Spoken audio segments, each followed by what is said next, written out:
Bom dia a todos, bem-vindos ao webcast da Petrobras com analistas e investidores sobre os nossos resultados do terceiro trimestre de 2021.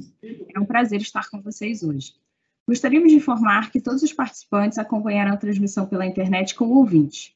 Depois da nossa introdução, teremos uma sessão de perguntas e respostas. Vocês podem enviar suas perguntas pelo e-mail petroinvest@petrobras.com.br. Informamos ainda que todos os executivos estão participando do evento remotamente, em suas salas individuais, respeitando todos os protocolos de segurança. Estão presentes hoje conosco Joaquim Silviluna, presidente da Petrobras, Cláudio Mastella, diretor executivo de comercialização e logística, Nicolás Simon, diretor executivo de transformação digital e inovação, Roberto Ardeng, diretor executivo de relacionamento institucional e sustentabilidade, Rodrigo Araújo, diretor executivo financeiro e de relacionamento com investidores, Rodrigo Costa, diretor executivo de refino e gás natural, Salvador Darran, diretor executivo de governança e conformidade, André Cordeiro, gerente executivo de sistemas submarinos, e João Genon, gerente executivo de gestão integrada de ativos de exploração e produção. Para iniciar, passamos a palavra ao presidente da Petrobras, Joaquim Silviluna. Por favor, presidente, pode prosseguir. Prezados investidores, bom dia. É um prazer estar reunido com vocês para apresentar os resultados do terceiro trimestre de 2021 da Petrobras. Conforme divulgado ontem, apresentamos um sólido resultado no terceiro trimestre de 2021, com uma performance excepcional, tanto pelo lado operacional quanto pelo financeiro. Nossa produção de óleo e gás atingiu 2,83 milhões de barris de óleo equivalente por dia. Mais uma vez, o destaque foi a produção nos campos do pré-sal, que alcançou 71% do total produzido, o que representa óleo de melhor qualidade com menores emissões de gases de efeito estufa. O FPSO Carioca entrou em operação em agosto. A nova unidade é a maior plataforma em operação no Brasil em termos de complexidade e contribuirá cada vez mais para o crescimento da produção no pré-sal. No terceiro trimestre de 2021, retomamos o nível de utilização do nosso parque de refino. O fator de utilização atingiu 85%. 10 pontos percentuais acima do segundo trimestre. O volume de vendas de derivados no mercado interno cresceu novamente, com destaque para as vendas de diesel, gasolina e querosene de aviação. Continuamos focados na gestão ativa do nosso portfólio e assinamos e concluímos importantes operações. Destaco a venda da refinaria Isaac Sabah, na REMAN, nossa segunda refinaria, a ter o contrato de compra e venda assinado. O cenário externo foi marcado pela valorização do preço do petróleo e pela depreciação do real frente ao dólar. A geração de caixa operacional atingiu a marca de 10,5 bilhões de dólares, o segundo maior nível trimestral já registrado pela companhia. A forte geração de caixa possibilitou o pagamento de dívida e a redução do endividamento bruto para patamar inferior a 60 bilhões de dólares. Assim, é com muita satisfação que comunico que atingimos antecipadamente a meta prevista para o ano de 2022. É uma grande conquista, um objetivo que vínhamos perseguindo há muitos anos. Em junho de 2014, a dívida bruta da Petrobras era a maior dívida corporativa do mundo, superior a 160 bilhões de dólares, se levarmos em conta também os afretamentos, que hoje totalizam 23 bilhões de dólares. Com esse endividamento, a Petrobras pagava por ano mais de 6 bilhões de dólares, só com juros. Isso deixava a companhia em grande desvantagem em relação aos seus concorrentes e sufocava a sua capacidade de investir. Para sobreviver, a Petrobras precisou escolher e focar os ativos em que opera melhor e consegue gerar mais valor. Ao mesmo tempo, não poderia parar de inovar, buscar eficiência, produzir petróleo, gás e combustíveis, cada vez melhores, com qualidade e baixo custo. Sem dúvida, foi um período bastante desafiador e o resultado mostra o trabalho de todos os colaboradores da Petrobras, que conseguiram realizar a maior recuperação financeira da história. Temos muito orgulho desse feito. Nosso Conselho de Administração aprovou a distribuição antecipada de dividendos no montante de 31,8 bilhões de reais, cerca de 6 bilhões de dólares. O montante que já havia sido aprovado em agosto, totalizamos 63,4 bilhões de reais a serem distribuídos com a antecipação do resultado de 2021. Esse montante é consistente com a nossa política de remuneração aos acionistas e compatível com a sustentabilidade financeira da companhia. Somente neste ano de 2021, os sólidos resultados permitirão que a sociedade brasileira, por meio da União, receba 23,3 bilhões de reais em dividendos. São recursos que ajudam a sustentar políticas públicas para todos os brasileiros e que beneficiam especialmente os mais vulneráveis. Quanto mais saudável e geradora de recursos, mais a empresa consegue devolver riqueza à sociedade em forma de tributos para municípios, estados e União. Dessa forma, compartilhamos os ganhos financeiros obtidos com os nossos acionistas e, consequentemente, com a sociedade brasileira. Continuaremos atuando com disciplina de capital, investindo em ativos com altas taxas de retorno, com foco na geração de valor para a sociedade. O resultado numérico desse trabalho é traduzido em lucro, mas é bom enfatizar que a Petrobras não persegue o lucro pelo lucro.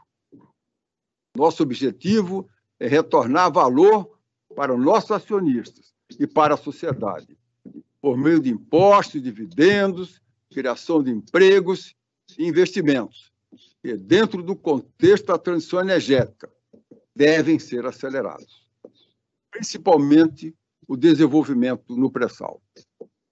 Em setembro, comunicamos nossa ambição de atingir a neutralidade das emissões de gases de efeito estufa das operações sob nosso controle, dentro do escopo 1 e 2, e também a intenção de influenciar para atingir o mesmo resultado em ativos que não operamos, em prazo compatível com o estabelecido pelo Acordo de Paris. A Petrobras investe continuamente para aumentar sua eficiência em carbono e já é hoje uma das produtoras de óleo e gás mais eficientes do mundo. Por fim, destaco que o resultado do terceiro trimestre reflete o incansável trabalho de todos e nos enche de motivação e orgulho pelo que estamos construindo. Muito obrigado a todos. Passo a palavra para o diretor financeiro de Relações com Investidores, Rodrigo Araújo. Muito obrigado.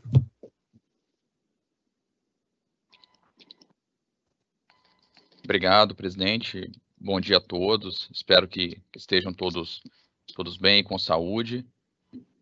Podemos começar, então? Podemos passar para o próximo slide, por favor? Podemos passar para o próximo. Bom, então, começando sempre com a nossa mensagem de segurança, que é o nosso valor prioritário, um valor essencial para nós. A segurança, nós vimos evoluindo, a gente vê uma trajetória clara de evolução sólida em termos da taxa de acidentados registráveis. Estamos aí em 0,56, abaixo do nosso limite de alerta de 0,7, mas é claro que a nossa ambição em termos de segurança é zero fatalidades e perseguimos isso continuamente. Infelizmente, tivemos 2 fatalidades no terceiro trimestre, mas nós seguimos perseguindo com muito afinco a nossa ambição de 0 fatalidade, e é um assunto que nós nunca estamos confortáveis, estamos sempre nos desafiando a fazer melhor. Pode passar para o próximo, por favor. Como já anunciado pelo nosso presidente, agora no terceiro trimestre nós anunciamos a nossa ambição de neutralidade de emissões, bastante alinhada aí com o prazo compatível estabelecido no Acordo de Paris, e envolve tanto a ambição de atingir neutralidade das emissões sob nosso controle, escopo 1 e 2, e também influenciar os nossos parceiros a atingir essa mesma ambição nos ativos nos quais nós somos sócio, a despeito de não sermos operadores. Nossa decisão, claro, bastante alinhada com a OGCI, com a Oil and Gas Climate Initiative, da qual nós fazemos parte desde 2018. Então, seguimos trabalhando a nossa estratégia também de atuação na transição energética, que é bastante importante para o futuro da Petrobras. Pode passar para o próximo, por favor. Em relação à emissão, nós estamos com perspectivas bastante positivas, né? Estamos dentro do esperado e com perspectiva de fechar as metas do ano de 2021 dentro das metas de intensidade estabelecidas. Quando a gente olha para o segmento de exploração e produção, nós temos ali 15,7 kg de CO2 equivalente por barril produzido, dentro do nosso limite definido de 17, né? E quando a gente olha para a intensidade de carbono na atividade de refino também, 39,9 quilos de CO2 equivalente por tonelada equivalente de complexidade, comparável a um limite definido de 40. Então, nós estamos aí dentro do que nós definimos como meta. Temos aí já 46 milhões de toneladas de CO2 equivalente emitidas aí no ano de 2021. Pode passar para o próximo, por favor. E, claro, nós seguimos bastante focados a gente sabe da resiliência do nosso portfólio, da capacidade de reinjeção de CO2 no nosso portfólio. Só nesse ano nós já reinjetamos praticamente o que foi reinjetado no ano de 2020, então uma reinjeção de CO2 bastante relevante. Quando a gente olha desde 2008, estamos falando aí de 28,1 milhões de toneladas de CO2 reinjetados nesse período. E, claro, nós seguimos bastante fortes no nosso compromisso de reinjetar 40 milhões de toneladas de CO2 até 2025, que é parte dos nossos compromissos de sustentabilidade, e temos sendo bastante bem-sucedidos nesse processo. Pode passar, por favor. Um outro marco bastante importante do nosso trimestre foi agora de outubro de 2021. O nosso acordo com o DOJ de monitoramento completou 3 anos e o acordo foi encerrado agora no mês de outubro. Um acordo em que, além do importante reconhecimento da Petrobras como vítima dos esquemas de corrupção, vítima das condutas indevidas que ocorreram no passado, também endossou todo o aprimoramento que tem sido feito nos controles internos e nosso sistema de conformidade, nosso programa de integridade desde 2015, um trabalho bastante sólido feito pela Diretoria de Governança e Conformidade, que é aí reconhecido no encerramento do acordo com o DOJ. Então, toda a nossa cooperação também com as agências americanas sendo bastante reconhecida. Então, acho que é um marco muito importante de reconhecimento dessa virada da companhia em termos de governança também, além dos nossos resultados financeiros, claro. Pode passar, por favor. Bom, em termos de destaques do nosso resultado financeiro do terceiro trimestre, acho que o principal, a gente já comentou, o alcance da nossa meta de endividamento bruto de 60 bilhões de dólares ainda no terceiro trimestre. Fechamos aí o trimestre com uma dívida de 59,6 bilhões de dólares, antecipando a nossa meta que era prevista apenas para o final do ano de 2022. E claro, os 60 bilhões de dólares ele é um marco bastante importante, porque nos coloca, quando a gente olha diversas métricas, nos coloca em um nível de alavancagem bastante competitivo em relação às nossas empresas pares. Então, nos coloca numa condição de competir de maneira mais efetiva com os nossos pares internacionais. Nós tivemos aí um EBITDA ajustado recorrente de 12,2 bilhões de dólares no trimestre, com um lucro líquido recorrente de 3,3 bilhões de dólares. E, claro, muito fruto de uma excelente performance operacional que nós tivemos no trimestre, não só maiores vendas de derivados no mercado interno, com destaque para diesel, gasolina e QAV, também tivemos aumento na nossa produção de petróleo, destaque relevante, como o nosso presidente já falou, para a maior participação do pré-sal. Isso tudo resulta numa geração de caixa operacional de 10,5 bilhões de dólares nesse trimestre e um fluxo de caixa livre importante de 9 bilhões de dólares. No trimestre, nós tivemos também algumas entradas de caixa relevantes oriundas da nossa gestão de portfólio, tanto a entrada relativa à operação da Petrobras Distribuidora, a venda das nossas ações remanescentes, que resultou numa entrada de 2,2 bilhões de dólares, também o recebimento do acordo de coparticipação de Búzios, que representou uma entrada de 2,9 bilhões de dólares, e o ingresso dos nossos parceiros no campo de Búzios também. E tivemos aí a aprovação, e divulgamos ontem a aprovação pelo nosso Conselho de Administração de uma nova antecipação de dividendos da ordem de 6 bilhões de dólares, que totaliza 12 bilhões de dólares já antecipados nesse ano, como o nosso presidente falou, um compromisso importante nosso de retornar aos nossos acionistas e à sociedade em geral todo o resultado que nós temos gerado, e o compromisso nosso é cada vez mais ser eficientes e conseguir trazer cada vez mais retornos. Então, seguimos numa trajetória importante de cumprir esse compromisso de retornar os nossos resultados. Pode passar para o próximo, por favor.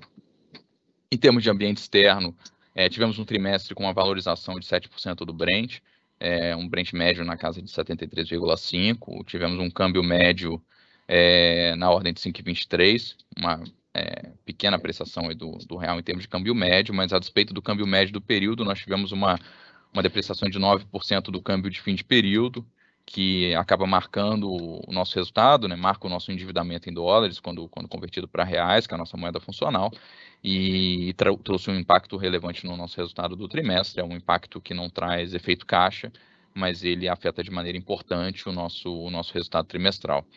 Pode passar, por favor. Como eu comentei, então nós atingimos a nossa meta de 60 bilhões de dólares de endividamento bruto, que antes era prevista para 2022. Lembrando que quando a gente estica um pouco essa trajetória, estamos falando aí no ponto inicial, mais de 166 bilhões de dólares de endividamento bruto, enfim, um múltiplo que chegou a ser mais de 7 vezes a geração operacional de caixa da companhia. Uma trajetória impressionante de recuperação que representa aí múltiplos de diversas empresas negociadas em bolsa no Brasil, então uma trajetória bastante sólida de recuperação da companhia. Tivemos aí nesse trimestre pré-pagamentos da ordem de 6,1 bilhões de dólares, além da entrada do FPSO Carioca, que adicionou 3 bilhões de dólares em arrendamentos, e acho que é importante também ressaltar que, como o presidente comentou, a gente vem aumentando a produção do FPSO Carioca, inclusive temos a boa notícia aí de já estar prontos para a entrada de um segundo posto produtor. Então, a gente segue firme no ramp-up do FPSO Carioca, que traz uma contribuição importante de produção para a companhia. E como eu falei mais cedo, o índice de 60 bilhões de dólares, ele nos traz uma situação de estrutura de capital bastante adequada, que consegue trazer o nosso endividamento líquido EBITDA hoje em 1,17, que é bastante alinhado com os nossos pares, com as médias, mas também mesmo em cenários mais desafiadores em termos de preço de petróleo, é um endividamento que nos permite navegar cenários desafiadores, como a gente viu, por exemplo, no ano passado, que foi um ano em que a gente teve o Brent aí numa média de $40 por barril. Pode passar, por favor, para o próximo. Em termos de resultado, de evolução do nosso EBITDA, da nossa geração de caixa operacional, já havia comentado um trimestre bastante importante em termos de desempenho operacional, tanto na área de exploração e produção quanto na área de downstream, e a gente tem então um aumento de 7% do nosso EBITDA ajustado recorrente, acompanhando não só a valorização do Brent, mas também um maior volume de vendas no mercado interno, como eu já havia mencionado anteriormente. Pode passar, por favor. Entrando na nossa visão para o segmento de negócio, então a gente tem uma contribuição importante do segmento de exploração e produção, e também um resultado importante no segmento de downstream. A gente teve um trimestre em que, a despeito de um melhor resultado operacional, com os maiores volumes de venda, a gente teve maiores despesas aí com processos judiciais, com acordos provisionados no trimestre, que impactaram negativamente o resultado do RTC, mas de maneira geral, o desempenho operacional bastante sólido do RTC. Em relação ao gás e energia, a gente, no acumulado do período, ainda com um desempenho importante. No trimestre, tivemos aí um desafio relevante dos maiores custos de importação de GNL, que resultou em menores margens. A gente sabe que o GNL tem atingido preços históricos no mercado internacional e, obviamente, a Petrobras tem feito um papel importante de fornecimento de gás natural e de importação de GNL, e isso tem trazido um desafio adicional de custos de importação de GNL. Pode passar, por favor. quando a gente olha a nossa geração de caixa no trimestre, além da, né, partindo do nosso EBITDA, além da gente ter o impacto de imposto de renda e de um pouco mais de capital de giro, lembrando que estamos trabalhando aí com preços maiores, então resultando aí em aumento da necessidade de capital de giro da companhia, chegamos aí, como eu comentei mais cedo, num fluxo de caixa livre de 9 bilhões de dólares. Tivemos, então, as entradas tanto da oferta da BR Distribuidora, da Petrobras Distribuidora, quanto do acordo de coparticipação de Búzios, que, considerando os investimentos, resulta num fluxo de caixa livre após os investimentos de 14,3 bilhões de dólares. E esse fluxo de caixa livre, ele foi utilizado, claro, substancialmente para pagamento da nossa dívida. Fizemos aí pré-pagamentos da ordem de 6,1 bilhões de dólares, que nos permitiram o atingimento antecipado da nossa meta de endividamento bruto. E também um pagamento importante já da primeira parcela dos dividendos que nós anunciamos em agosto. Então, já fizemos aí um primeiro pagamento de 4 bilhões de dólares, chegando ao final do trimestre com uma variação líquida do nosso caixa de 1 bilhão de dólares. Pode passar, por favor. Em termos de liability management, acho que é importante destacar que, a despeito do atingimento da nossa meta de 60 bilhões de dólares, a gente ainda tem um trabalho importante para fazer com essa dívida remanescente. Em termos de nível, é uma dívida que a gente entende ser bastante adequada, mas é óbvio que o perfil a gente sempre tem um trabalho importante para fazer, tanto de alongamento quanto de redução de custos. Estamos aí com uma taxa média de 6% ao ano e tivemos um alongamento de quase um ano aí no período. Quando a gente olha o segundo trimestre com o terceiro, saímos de 12,54 para 13,5. A gente olha, claro, o schedule de pagamentos, ele é bastante comportado, né? É um cronograma de pagamentos que é bastante compatível com a geração de caixa da companhia. Essa é uma preocupação importante, que a gente tenha um cronograma de pagamentos de dívida que nos permita navegar de forma confortável a sustentabilidade financeira da companhia. Estamos aí com um caixa de 11,5 bilhões de dólares, que é um caixa, na nossa visão, ainda um pouco acima do que a gente entende como caixa ótimo, mas o cenário ainda tem aí os seus desafios, o cenário, principalmente em termos de pandemia, é um cenário que ainda tem algumas incertezas no radar. Então a gente vem trabalhando, como eu vinha comentando nos trimestres anteriores, com caixa um pouco acima do caixa ótimo, e sempre lembrando, a gente tem revolving credit lines aí que nos permitem uma contribuição importante para a liquidez da companhia. No trimestre nós tivemos, então, resgates antecipados aí da ordem de 1,3 bilhão de dólares em títulos, né? Fizemos o make whole das séries aí de 2023 e 2024, e também pré-pagamentos de empréstimos bilaterais na ordem de 3,5 bilhões de dólares. E uma notícia bastante relevante que nós tivemos aí no trimestre foi o upgrade da nossa nota de crédito pela Moody's, de BA2 para BA1, reconhecendo todo o esforço e toda a solidez financeira da companhia. Pode passar, por favor. Em termos da nossa gestão de portfólio, tivemos um trimestre bastante ativo. Foi um trimestre com 6 signings e 4 closings, então tivemos um trimestre aí bastante importante. Quando a gente olha as movimentações ocorridas aí no trimestre, que estão destacadas em relação ao segundo trimestre. Também aí a entrada do teaser dos campos no Golfo do México, então a gente segue, como o nosso presidente falou, com foco na nossa gestão de portfólio, de maneira a concentrar os nossos esforços tanto em ativos de exploração e produção no pré-sal, quanto em ativos de refino de classe mundial. Então, esse é o foco do nosso portfólio. Tivemos avanços importantes no trimestre. Pode passar para o próximo, por favor. Como eu já havia destacado, a gente teve o closing da Petrobras Distribuidora como a principal operação aí encerrada no trimestre. No ano de 2021, já tivemos uma entrada de caixa da ordem de 2,9 bilhões de dólares, aqui só a parte de gestão de portfólio, não inclui o acordo de coparticipação de Búzios, e signings num total de 5,6 bilhões de dólares, com operações relevantes aí já acontecendo, especialmente no que diz respeito ao nosso termo de compromisso de gás e de refino. A gente já avançou aí com a operação da REMAN dentro do terceiro trimestre de 2021, a própria operação da Gaspetro também, que é relevante para o TCC do gás, e tivemos aí o closing do campo de Rabo Branco acontecendo agora em outubro. Então, essas foram as principais operações do trimestre. Pode passar para o próximo, por favor. Então, olhando para o nosso resultado, eu já havia comentado um resultado líquido recorrente da ordem de 3,3 bilhões de dólares, um aumento de 5% no lucro bruto, como eu destaquei, o nosso desempenho operacional, que acabou sendo afetado especialmente por O resultado financeiro, eu comentei do câmbio de fim de período que teve uma desvalorização do real, que impactou o nosso resultado. Tivemos também impactos positivos no trimestre de reversão de impairment, em função do cenário mais favorável de preços e de ganho de capital com acordo de compensação de abuso, que foram parcialmente compensados pela revisão atuarial do nosso plano de saúde, que é um efeito não caixa, associado aí à queda da resolução CGPAR 23, era algo já previsto em acordo coletivo, então isso afetou negativamente o resultado do terceiro trimestre, que a gente fecha aí com um resultado líquido recorrente de 3,3 bilhões de dólares. Pode passar para o próximo, por favor.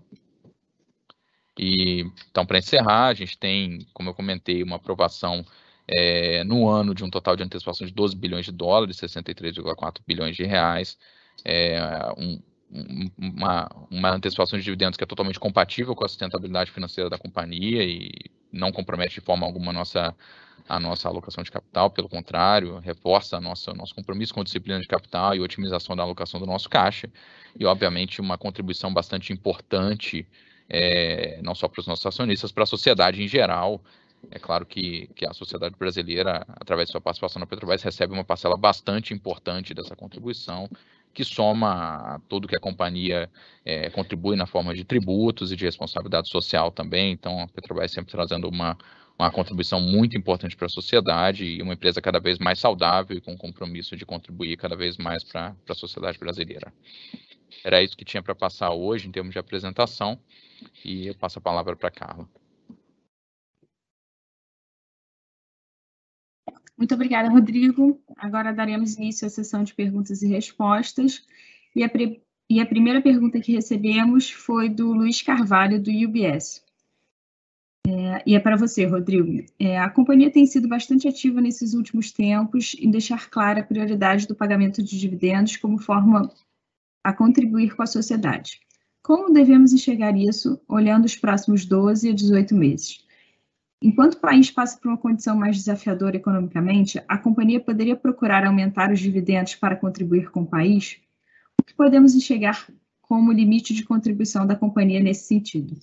Podemos ver algo superior a 60% da diferença do fluxo de caixa operacional e CAPEX? Obrigado, Luiz, pela pergunta. Bom dia. Bom, primeiramente, o nosso compromisso, como eu falei, é sempre de retornar o máximo possível do que a gente gera de resultado. Então, a gente tem, obviamente, os nossos compromissos de CAPEX. Acho que em termos de alavancagem, como eu comentei, a gente atinge um nível de alavancagem que a gente entende um nível ótimo em termos de estrutura de capital. Agora, como a gente sabe, o ano de 2021, eu já havia comentado isso no nosso último call de resultados, é um ano de transição em termos de aplicação da nossa política de dividendos, até por ser um ano em que a gente está atingindo a nossa meta de endividamento bruto de 60 bilhões de dólares. Mas é claro que dentro da sustentabilidade financeira da companhia, e a depender, obviamente, dos resultados gerados aí ao longo do quarto trimestre, a gente pode ter espaço de alguma contribuição adicional, e o nosso compromisso, como eu falei, vai ser não só em sempre retornar o máximo possível os nossos resultados, mas também cumprir a nossa política de dividendos, especialmente a partir de 2022, que a gente começa a ter um ano completo, já tendo atingido a nossa alavancagem. Mas, de novo, não comprometendo a sustentabilidade financeira da companhia, depender dos resultados aí ao longo do trimestre, o nosso compromisso é em retornar o nosso resultado e a nossa alocação de caixa, claro, após os nossos investimentos, os investimentos relevantes que a gente precisa fazer, após os nossos investimentos, o nosso compromisso é retornar o caixa excedente. Obrigado pela pergunta, Luiz. Obrigada, Rodrigo. A segunda pergunta também do Luiz, na verdade são várias perguntas, Então, acho que essa primeira parte seria para o Rodrigo Costa, depois a segunda parte para o Mastella e, por fim, para você. Então, começando aqui com a pergunta. O que muda a partir do desinvestimento da companhia de algumas refinarias? Como fica o refino brasileiro a partir desse ponto? Acreditam que podem haver mais investimentos de outros participantes no mercado, potencialmente até em novas refinarias? Essa parte seria mais para o Mastella. E como a companhia encara uma possível competição para a Petrobras e a questão do abastecimento interno? E, por final, para você, Rodrigo, também após a decisão da suspensão do processo da RNEST e Refap, como ficam os planos para o portfólio final ou ótimo da companhia. Alguma mudança nessa configuração ou podemos esperar que a companhia continue a considerar a manutenção apenas das refinarias de Rio e São Paulo, mesmo que mais no longo prazo? Bom dia, Luiz.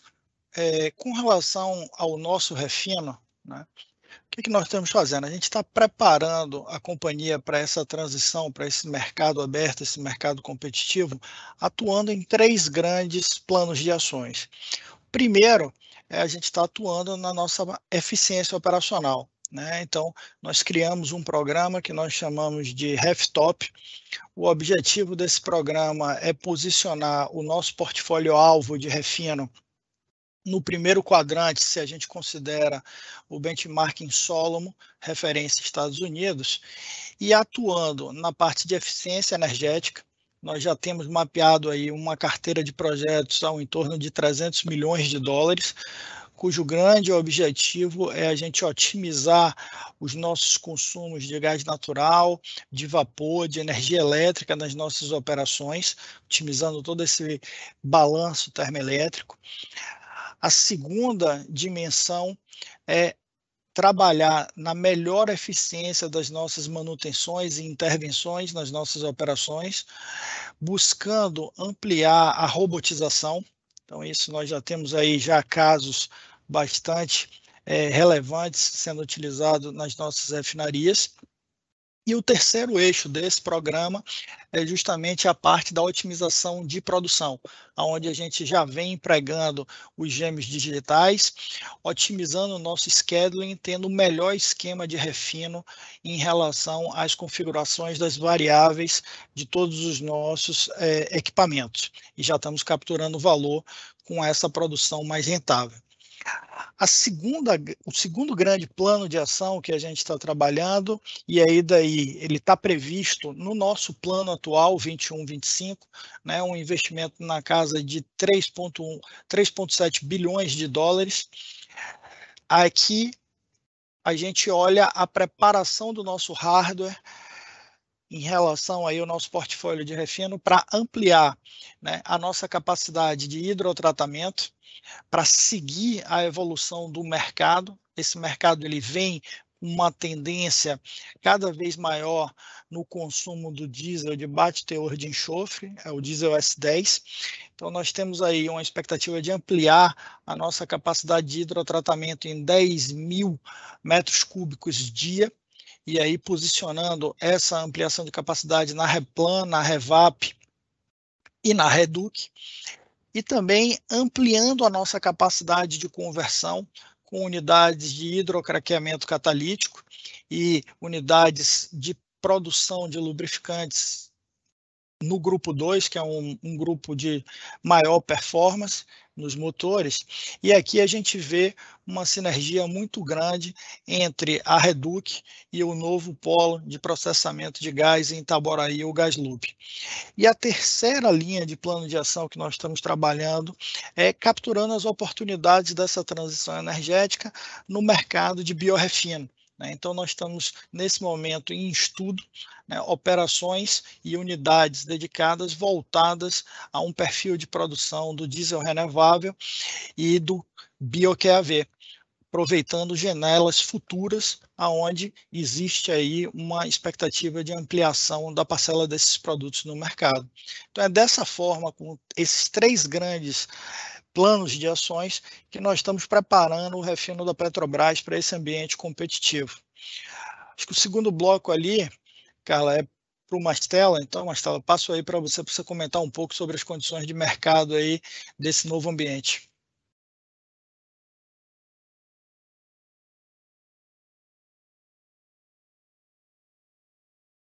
Bom dia, obrigado pela pergunta, Luiz. Bom, com relação à entrada de novos refinadores, a Petrobras encara com naturalidade essa competição, tá? E a gente acredita que essa dinâmica vai ser muito positiva para o atendimento do mercado, né? Ela vai trazer um melhor compartilhamento de riscos, inclusive, né? Uma pressão saudável por mais eficiência dos atores e mais opções para os clientes. É bom lembrar, claro, que o segmento de diesel e gasolina, os dois segmentos, eles já experimentam um mercado competitivo há alguns anos, com a presença relevante de vários importadores. Bom, quanto à entrada dos novos refinadores, novos competidores, estamos preparados. Rodrigo, com você.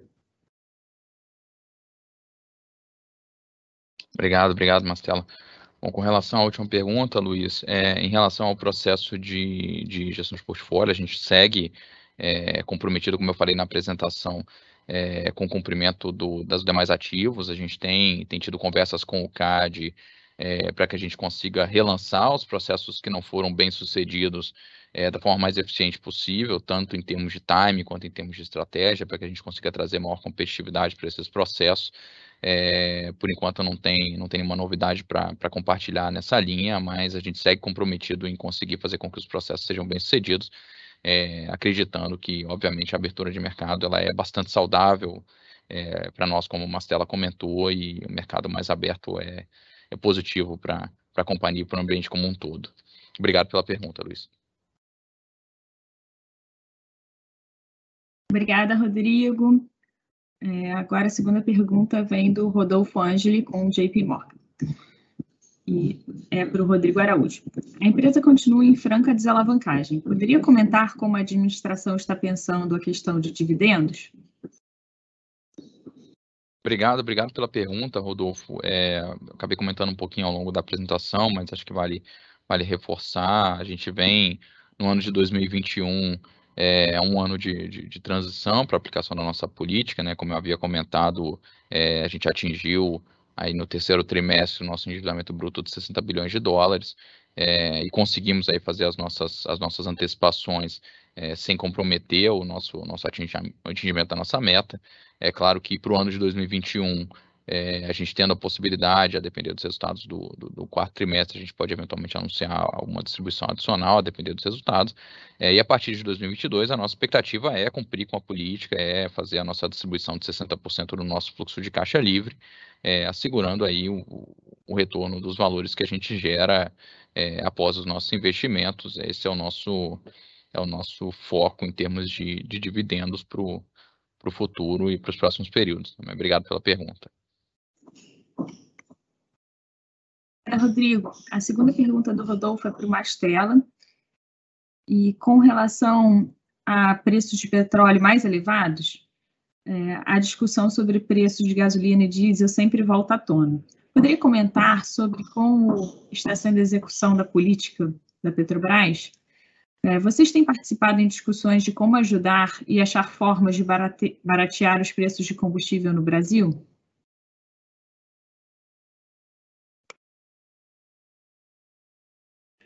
Bom dia de novo, obrigado pela pergunta. Com relação à prática da política de preços, nós seguimos, né, com firmeza, tomando decisões com base em análises técnicas e de forma independente.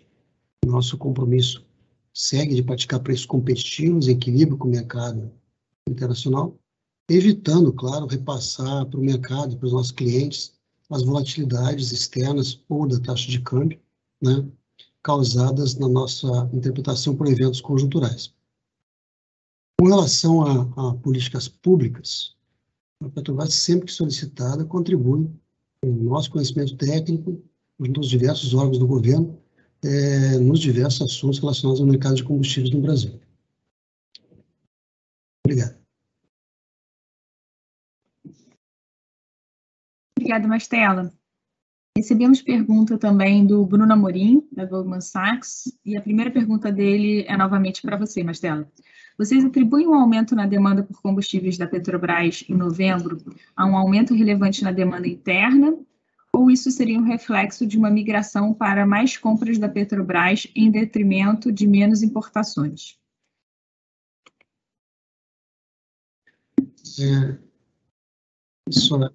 A gente não identificou nenhum evento assim, que justifique um aumento relevante na demanda interna do país para novembro. Tá? Em relação aos pedidos atípicos que nós recebemos, é bom lembrar que nós temos dezenas de clientes, cada um com sua visão diferente de mercado. Então, isso é natural, pode acontecer, mas na nossa visão, a gente não vê novembro com nenhum fato relevante justificando um aumento anormal de demanda. Okay. Obrigada, Mastella. A segunda pergunta do Bruno é para o Rodrigo Araújo. Seria possível esclarecer o racional para a determinação do tamanho e timing de dividendos? A desalavancagem foi bem sucedida. Seria razoável esperar o pagamento de 60% do fluxo de caixa operacional menos CAPEX a cada trimestre daqui para frente? Obrigado, Bruno. Obrigado pela pergunta. Bom, com relação a 2021, acho que eu já havia comentado um pouco antes, a gente tem, acho que as duas antecipações que a gente anunciou são com base no que a gente entende compatíveis com a sustentabilidade financeira da companhia nesse momento em que a gente ainda equilibra o processo de desalavancagem com o processo de distribuição de dividendos, e óbvio que à medida que a gente atingindo aí nossa estrutura de capital ótima, a nossa tendência é conseguir fazer uma distribuição mais frequente. Como eu falei a respeito dos resultados do quarto trimestre, a depender das condições, a gente pode eventualmente anunciar alguma distribuição adicional. E aí, passado esse ano de 2021, que, como eu comentei, é um ano de transição, a nossa expectativa, olhando para 2022 em diante, é aplicar a nossa política de dividendos, 60%. A gente tem, do nosso fluxo de caixa livre, a gente tem estudado a questão da periodicidade. Tem uma resposta direta agora, mas a nossa expectativa é ter uma periodicidade mais frequente. Possibilidade de trimestral, semestral, não tem uma resposta exata agora, mas a gente tem trabalhado nisso, e ter uma periodicidade mais frequente também é algo que para nós é relevante, porque contribui até no próprio processo de gestão de caixa e de alocação de caixa. Então, ter uma periodicidade mais frequente é algo, sim, que está no nosso radar a partir do ano de 2022. Obrigado pela pergunta. Obrigada, Rodrigo. A próxima pergunta é do Bruno Montanari, com Morgan Stanley, e também é para você. É sobre venda de refinarias. Quais são os próximos passos para as unidades em que a Petrobras encontrou desafios ao longo do processo, REPAR e RENEST? Quais foram as principais dificuldades para atrair interessados? A empresa poderia renegociar o acordo com o CAD para talvez trocar unidades sendo vendidas, substituindo as unidades em que o processo não evoluiu como esperado por algumas outras unidades no Sudeste, e assim mantendo o compromisso de vender metade da capacidade do refino do país? Obrigado pela pergunta, Bruno. Bom, vou passar com relação ao processo, acho que vou dar um overview em relação ao processo como um todo, do nosso TCC com o CAD. A gente teve, como a gente falou durante a apresentação, teve o signing da REMAN no terceiro trimestre de 21. Hoje, o que a gente tem em termos de mais adiantado no pipeline é a SIX, né, que a gente espera conseguir ainda ao longo do nosso quarto trimestre avançar. A gente está com a Lubinor também, o estágio um pouco mais avançado, e a Regap esperando aí para migrar para a fase de ofertas vinculantes. Em relação aos processos que não foram bem sucedidos, especificamente caso de REPAR, REFAP e RENEST, a gente tem situações diferentes ali, né, em cada um deles. No caso da REPAR, especialmente a questão preço, acho que foi a grande variável-chave, né, a discussão de valor bastante fora do valor mínimo ali que a gente entendia como razoável. No caso da RENEST, a gente acabou não tendo uma oferta vinculante.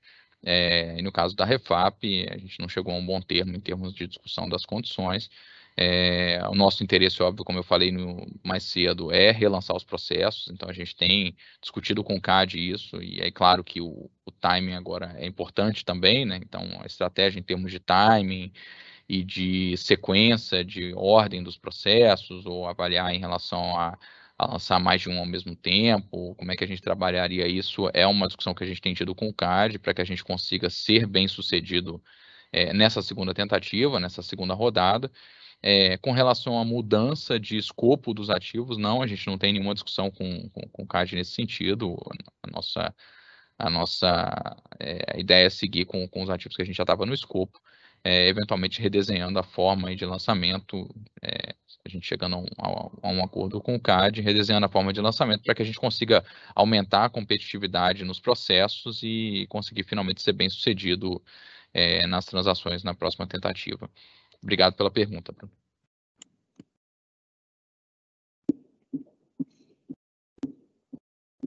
Obrigada, Rodrigo. A segunda pergunta do Bruno é em relação ao plano de negócios. Então, sobre o novo plano de negócios, que nível de mudanças e ajustes de estratégia deveríamos esperar quando comparado com o plano anterior? E também considerando um ambiente muito mais positivo em relação a preços de petróleo. Nesse ambiente de preços, poderia fazer sentido aumentar investimentos em exploração? Quão fácil seria isso para a empresa antecipar mais projetos no pré-sal? Obrigado pela pergunta, Bruno. Bom, com relação ao planejamento estratégico, a gente espera divulgar o planejamento estratégico agora, final de novembro, começo de dezembro. A gente tem, claro que o ambiente de preços mais favoráveis, ele traz uma perspectiva mais positiva em termos de investimento, mas como eu havia comentado, inclusive no nosso último call de resultados, é óbvio que a gente tenta olhar para isso com uma lente mais de longo prazo, né? Então, a gente não abandona de forma alguma o nosso foco em resiliência, em ter projetos que sejam resilientes tanto ambientalmente, em termos de emissões, quanto a preços de petróleo mais desafiadores. A gente trabalha olhando os cenários mais desafiadores por volta de $35 por barril, né, para decisões de projetos a longo prazo. E em termos de investimento, a gente espera, sim, algum nível de aumento de investimento, e, claro, uma parte relevante no segmento de upstream, mas sempre focado em investimentos que sejam resilientes e que, de fato, passem por cenários desafiadores. Em termos de curtíssimo prazo, curto, médio prazo, o CAPEX já é um CAPEX que tem um nível de comprometimento maior, né, assim, tanto em termos de execução quanto em termos de antecipação. Não é tão simples antecipar o CAPEX de curto prazo, mas eventualmente, quando a gente olha para a janela mais do final do plano, a gente tem projetos resilientes e bons projetos que acabaram ficando um pouco mais postergados em função do cenário de estrutura de capital e de preços no ano passado, especialmente, que a gente pode eventualmente antecipar, mas aí são projetos mais para o horizonte de final do nosso plano estratégico. Mas a expectativa é dar mais detalhes do nosso plano estratégico agora no final do ano. Mas obrigado pela pergunta. Obrigada, Rodrigo. A próxima pergunta é do Regis Cardoso, do Credit Suisse, e é para você também. É sobre novas distribuições para 2021. A geração de caixa foi muito forte no terceiro trimestre. Ao nosso ver, seria possível realizar ainda novas distribuições com caixa gerado até o final de 2021. Isso é possível? Ou novos anúncios de dividendos dependem do fechamento do balanço do ano cheio? Obrigado pela pergunta, Regis. Claro que a gente tem monitorado o cenário e o fato de a gente ter atingido a nossa meta de alavancagem contribui bastante nesse processo, facilita bastante. Então, acho que a gente tendo a depender aí do cenário do quarto trimestre, há espaço para eventualmente anunciar alguma distribuição adicional, mas a gente, enfim, vai trabalhar aí para avaliando ao longo do trimestre tanto o timing quanto eventualmente tamanho aí do que a gente poderia ter de distribuição adicional. E como eu falei mais cedo, a nossa expectativa é para o ano de 2022 a gente trabalhar com um cenário já bem mais alinhado com a nossa política de dividendo e com o nosso compromisso de distribuir 60% do nosso fluxo de caixa livre. É o que eu vejo aí para os próximos períodos, tá? Mas obrigado pela pergunta, Regis. Rodrigo, a segunda pergunta do Regis é para o Mastella e é sobre o mercado de gasolina e diesel. Temos visto notícias dizendo que a Petrobras não estaria atendendo a demanda adicional aos contratos vigentes com as distribuidoras, o que foi confirmado pela companhia. Poderiam comentar a respeito desse tema? Como avaliam a capacidade do mercado de suprir a necessidade que excede a capacidade de produção de derivados da Petrobras? Faz sentido pensar na Petrobras recuando em alguns mercados, como os litorâneos no norte e nordeste do país, onde o produto importado teria maior penetração?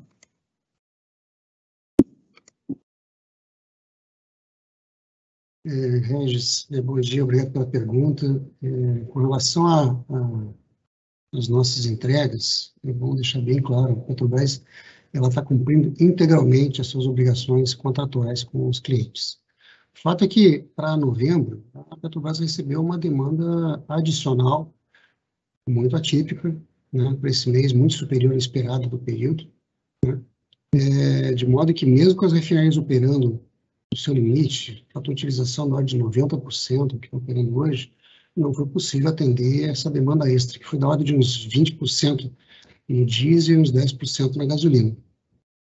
O que não quer dizer que o mercado brasileiro vai ficar desabastecido, né? Na verdade, hoje, tá, como há vários anos, existem diversos atores além da Petrobras, nós falamos aqui de distribuidores, importadores e outros refinadores, que produzem e importam derivados com frequência e têm plena capacidade de atender essas demandas adicionais.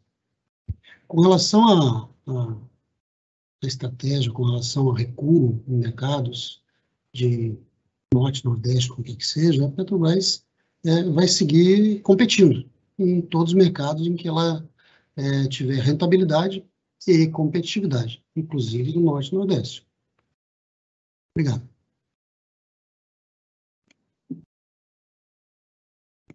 Obrigada, Mastella. Recebemos também perguntas do Vicente Falanga, do Bradesco, e a primeira pergunta é para o Rodrigo Costa. A Petrobras está tendo algum prejuízo com a importação de GNL? Qual é a quebra dos índices de contratos de venda da companhia para o gás natural, em Brent e Henry Hub? Qual é a mesma quebra nos volumes que estão sendo importados em Henry Hub, TTF e JKM? Bom dia, Vicente.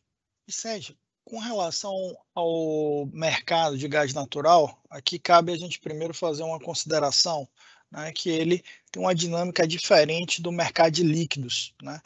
Que o mercado de líquidos ele vai mais numa base de contratos mais de curto prazo ou contratos spot. E no mercado de gás natural a gente se posiciona, né, com contratos de médio e longo prazo. Né? Então o mercado brasileiro que vem aí fechando o terceiro trimestre desse ano no patamar de 90 milhões de metros cúbicos dia, ele é suportado através de contratos de médio e longo prazo. E como é que é a nossa estratégia de portfólio de ofertas para atender esse mercado? Né?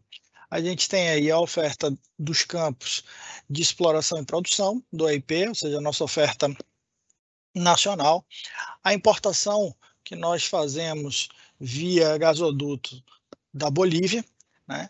E importação que nós fazemos através, né, de navios com cargas de GNL, onde nós regasificamos nos nossos terminais. Nosso portfólio, quando a gente olha, né, o atendimento desse mercado, a gente vem girando aí na casa de 50% com essas ofertas das nossas produções, dos nossos campos nacionais, e a importação de GNL ele vem ficando ao redor de 26%. Né? Esse mix associado à nossa geração de energia elétrica, ele vem garantindo aí uma geração de caixa operacional medida pelo EBITDA acumulado 9 meses, na casa de 4,8 bilhões de reais. Então, a gente vem tendo aí uma geração operacional em linha com o que a gente vem esperando para esse segmento. Né? A composição dos nossos contratos de venda, aqueles que eu mencionei, que são contratos de médio e longo prazo, a gente pode colocar que mais da metade deles estão linkados a Brent e tem um percentual da carteira que nós linkamos com os marcadores que a gente chama de gás-gás, né? Então, tem outros referenciais além do Brent, mas um pouco mais da metade da nossa carteira está linkada com o Brent.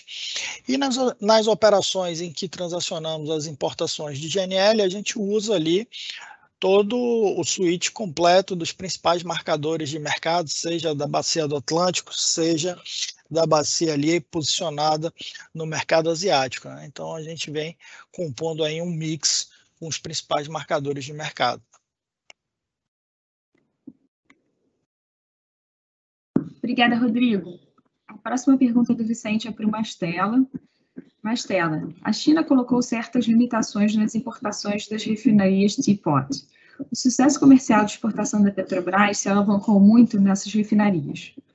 Quão difícil está realocar as exportações da companhia? O que devemos esperar para o desconto relativo ao Brent, olhando para frente, em função dessas limitações impostas pela China?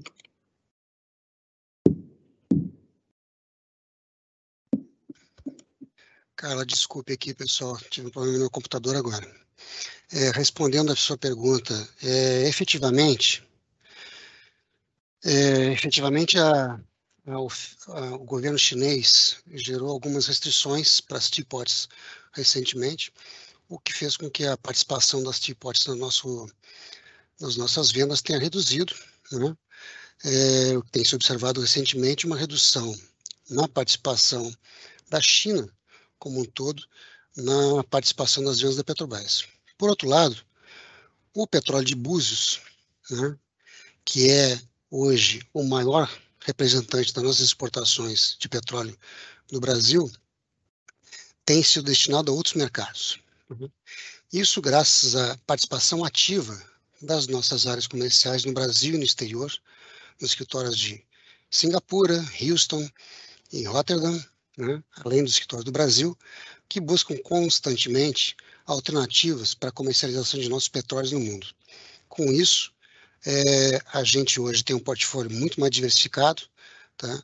E na prática, o efeito da redução das teapots na nossa participação é imperceptível, a gente conseguiu compensar isso através da comercialização em outros mercados. Obrigado. Obrigada, Mastella. A próxima pergunta é do Christian Aldi, do Santander, e é para o Rodrigo Araújo. Rodrigo, em que passo está o processo de venda do seu stake na Braskem? Obrigado, Christian. Bom dia, obrigado pela pergunta. Bom, nós temos tido conversas importantes com a Novonor, que é o outro acionista relevante, claro, buscando aí convergir nas condições de uma potencial transação de venda. A gente mantém o nosso interesse em realizar o desinvestimento, então acho que esse é o que eu posso dividir com vocês hoje. A gente tem conversado sobre as condições para seguir com uma potencial transação de venda, é o estágio que a gente está hoje. Obrigado pela pergunta. Obrigada, Rodrigo. A próxima pergunta do Christian é para o Ardeng. Ardeng, houve alguma evolução no tópico de um potencial criação de um fundo de estabilização?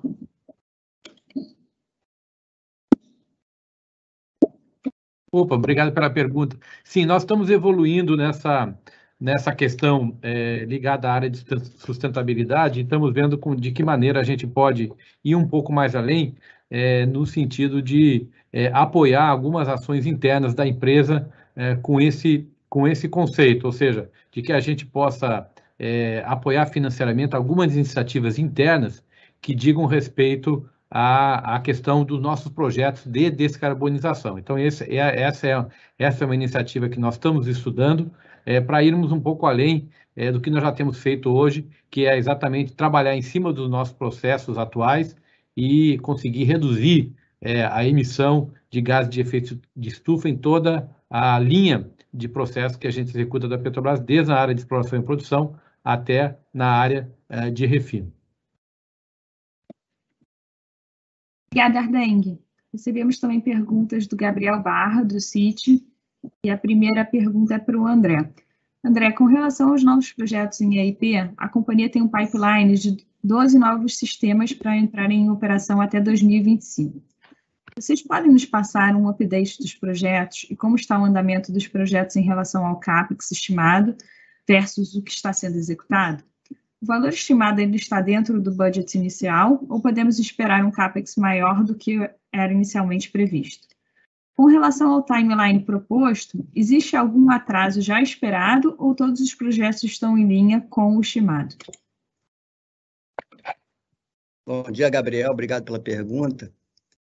Nós gostaria primeiro, antes de falar dos próximos projetos, gostaria de mencionar, já falado pelo presidente, também pelo Rodrigo, do nosso FPSO Carioca, lá em Sépia, que ele vem produzindo desde agosto e ele acaba de realizar o flare-out, né, com o início da injeção de gás no primeiro poço de gás, o que não só a gente para de fazer queima, como também a gente dá a possibilidade de conectar o segundo produtor, né, através do suporte do primeiro injetor de gás.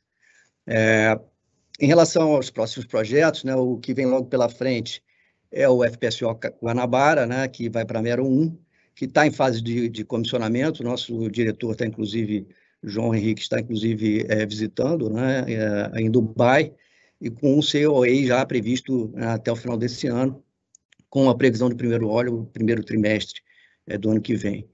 Em relação a eventuais atrasos, além desse Guanabara, que houve um pequeno escorregamento em função do Covid, nós também temos esse efeito do Covid afetando obras, especialmente a obra que a gente está avaliando, os impactos exatamente no Búzios 5, o FPSO Almirante Barroso, que está na China, no estaleiro de Cusco, e sofreu impactos, especialmente nas fases de engenharia, construção e particularmente na cadeia de suprimentos. Esses impactos, eles ainda estão sendo avaliados, e a gente vai ter mais detalhes aí já no PE 22-26.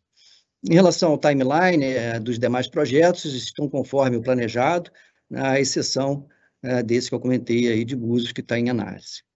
Em relação ao CAPEX, o Rodrigo falou bastante, mas eu posso também mencionar que o CAPEX ele vem sendo realizado dentro do esperado.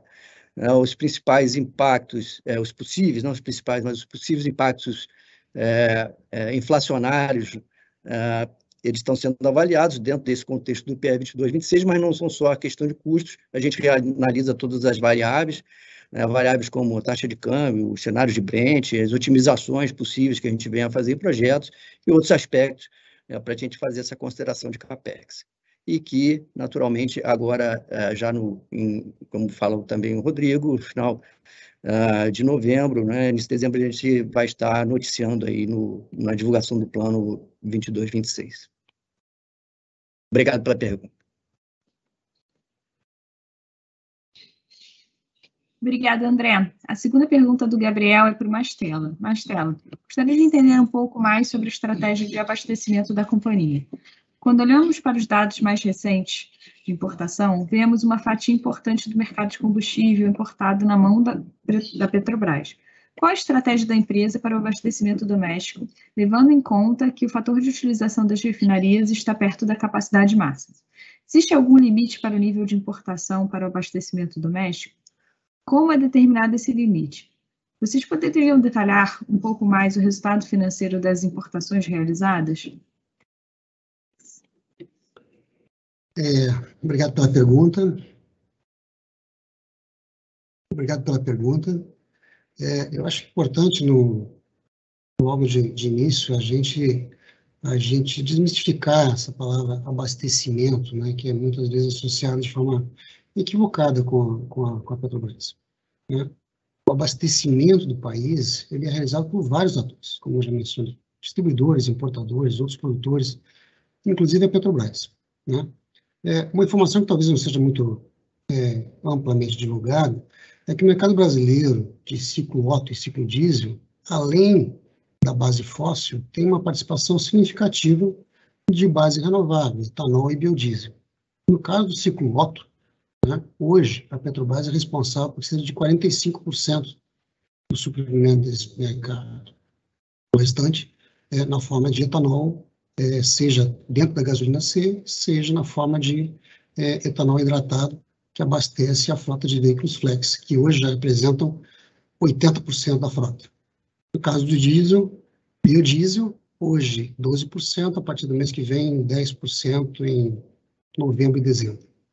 Nesse contexto, a Petrobras sempre busca atender os compromissos comerciais firmados com os seus clientes, atendendo integralmente até além da nossa capacidade. Para atender esses compromissos comerciais, a gente executa um planejamento, uma estratégia, como você colocou na pergunta, sempre buscando a melhor mix entre refinar, seja refinar os nossos petróleos, seja refinar petróleos importados, importar derivados, exportar derivados, olhando o tempo todo as condições econômicas do mercado de petróleo e derivados, além de olhar a nossa capacidade disponível no empaque de refino, entre outras variáveis, a demanda inclusive. O fator de utilização das refinarias e o nível de importação é resultado desse planejamento, dessa otimização.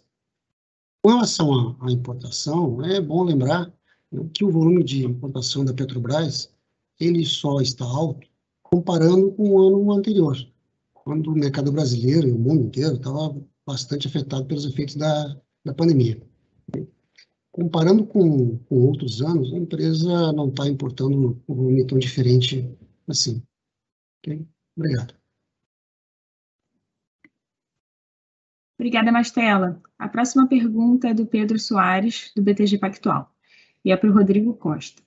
Rodrigo, níveis de utilização das refinarias vêm em patamares altos. Podemos esperar algum tipo de arrefecimento nessas taxas nos próximos meses, uma vez que as distribuidoras devem voltar a importar combustíveis? Pedro, como o Mastella colocou, né, a utilização do nosso parque ela está em função de 3 dimensões. A primeira, a economicidade da nossa produção. A segunda, as condições de mercado. E a terceira, a disponibilidade e confiabilidade dos nossos ativos operacionais. Esse foi um ano onde nós tivemos, né, aí uma campanha intensa de paradas programadas que foram, em função da pandemia, foram transferidas para o ano de 2021. Nós realizamos, até o terceiro trimestre, 9 grandes paradas no nosso parque, envolvendo aí um investimento na ordem de 1,4 bilhões de reais, envolvendo mais de 1.700 equipamentos, movimentando cerca de 17 mil pessoas. No terceiro trimestre, né, concluímos a primeira parada geral da RNEST, também foi um outro desafio superado, e fechamos, né, como já foi dito aqui, o terceiro trimestre na casa de 85% do fator de utilização, que é um patamar bastante produtivo para a companhia, né. Em outubro, a gente espera estar aí atingindo, né, o fechamento do mês com uma utilização na casa de 90%, e em novembro e dezembro a gente vai estar, em relação a paradas, apenas com 2 movimentos ainda restantes. Um é a unidade de coque e de hidrotratamento da Replan, e uma troca de catalisadores na unidade de hidrotratamento da Repar. E aí, daí, conjugando com os fatores que eu mencionei, isso deve estar mantendo aí os nossos patamares de utilização do nosso parque.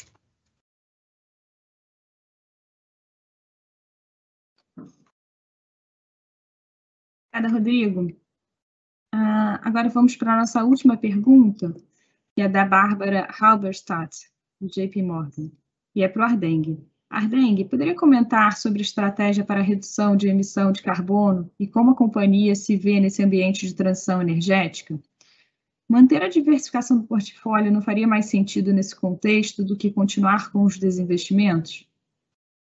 Então, Bárbara, esse contexto que a gente hoje chama de transição energética e já chamou também de desenvolvimento sustentável, né, no passado, até o Rio de Janeiro até sediou aqui aquela Rio 92, onde teve um grande debate sobre isso, é um contexto onde você coloca toda essa questão ambiental num patamar mais elevado, né, e de preocupação da sociedade. E a Petrobras reconhece isso, que essa é uma preocupação legítima da sociedade e do mundo em geral, né? Mas esse processo que hoje se chama transição energética, ele não pode acontecer de maneira nem desigual, nem excessivamente doloroso, quer dizer, para as economias, especialmente economias de países que não são os países desenvolvidos. Então, o que mencionou isso na resposta de uma das perguntas, do Rodrigo Araújo, é que nós trabalhamos com essa dupla resiliência, né? A resiliência tanto no sentido da economicidade dos projetos, quanto agora a resiliência de carbono, ou seja, os projetos da Petrobras, eles são projetos que têm que passar também por um crivo de emissões, né? Nós já temos feito isso de maneira muito importante, nós já conseguimos reduzir nos últimos 11 anos 47% a emissão de gás de efeito estufa na produção de petróleo, né? Nós temos até uma linha de trabalho que é alta energia, baixa emissão. Esse é o vamos dizer assim, a linha filosófica que a gente adota. Então, nós temos projetos como, por exemplo, questão da captura e reinjeção de carbono, 28 milhões de toneladas de carbono já foram retornados aos reservatórios do pré-sal com esse objetivo. Conseguimos, e o governo e o CONAMA foi sensível a essa demanda, conseguimos aprovar o conceito de eletrificação das nossas plataformas, dos FPSO. Nós somos a maior empresa que opera plataformas do mundo. Isso vai fazer com que a gente consiga reduzir a emissão das plataformas em até 20%. Uma plataforma de petróleo dessa, ela consome energia como se fosse uma cidade de 200 mil habitantes, então já é uma redução importante. Temos iniciativas também, como é a questão do diesel verde, né? Colocarmos esse produto, que é a segunda geração do biodiesel no mercado brasileiro, um produto de alta qualidade também, com uma redução importante nas emissões.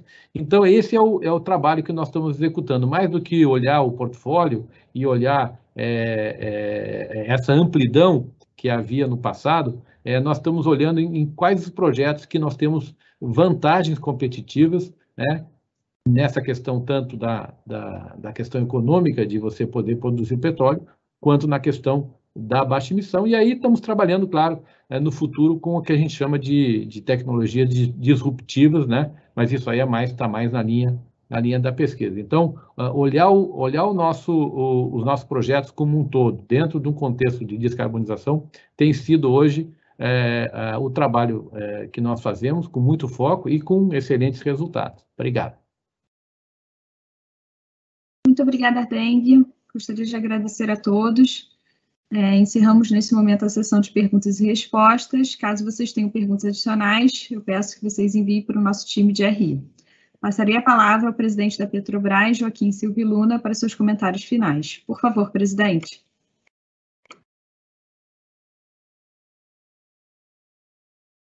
A participação de todos, pelas perguntas que nos fizeram, principalmente pela qualidade delas, que nos motivam. Primeiro, perceber quanto o mercado nos acompanha. Perceber que o nosso foco exatamente está na direção daquilo que os nossos investidores apreciam e acompanham. Mostrar o que estamos fazendo em termos de gestão de portfólio, de entrega de resultados. Com um planejamento muito criterioso, com a gestão bastante técnica, com decisões tomadas com bastante segurança, com a gestão de governança muito forte, com a retomada de tecnologia também nos nossos processos, de modo a dar celeridade a todos eles. E estamos já olhando o final do ano com bastante otimismo, dentro daquilo até que estamos antecipando com relação à possibilidade de pagamento de dividendos.